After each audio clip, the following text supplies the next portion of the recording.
I love the Guardians of the Galaxy. I know I complain about sequels and remakes a lot, but I'm a sucker for a superhero film. Obviously, I really enjoyed the first film. I gotta say, unfortunately, I didn't enjoy this one as much, and I think it just had too high of expectations to live up to.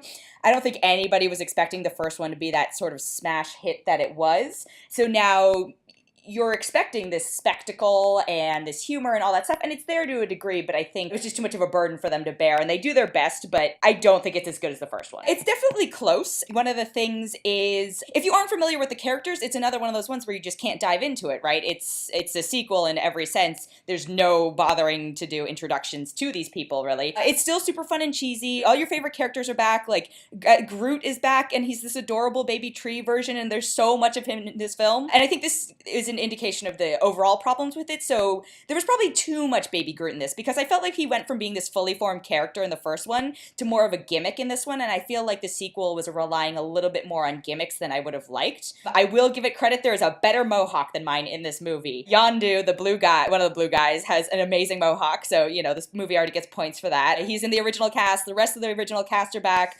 There are some new characters who, if you're a Marvel nerd, you'll probably go, ooh, and if you aren't, you're just gonna go, that's nice. Kurt Russell's in it as Ego, which again will mean nothing to anyone unless they know the kind of lore of it. Sylvester Stallone is in it, which is amazing. There are a bunch of great cameos I won't spoil. The plot of it is thin. I feel like a lot of these movies do depend more less on plot and more about character development, because there's just sort of a template, right? Like, it's a superhero and they're either going to fight evil or fight each other or something along those lines, but it's really more about like who we're watching than what we're watching, because we're always going to get fights and explosions and creatures and stuff like that. So it's more about like who's involved. So the first one was more about this group forming to become the Guardians of the Galaxy. This is more about like what happens now they've been together for a while and sort of the turmoil of being a family.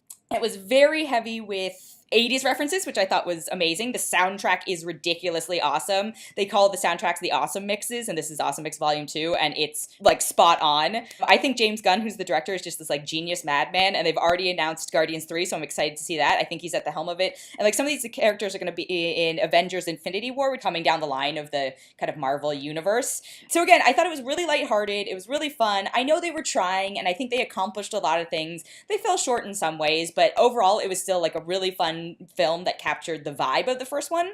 So I had a really good time. I laughed a lot. I'm gonna give it 4 out of 5.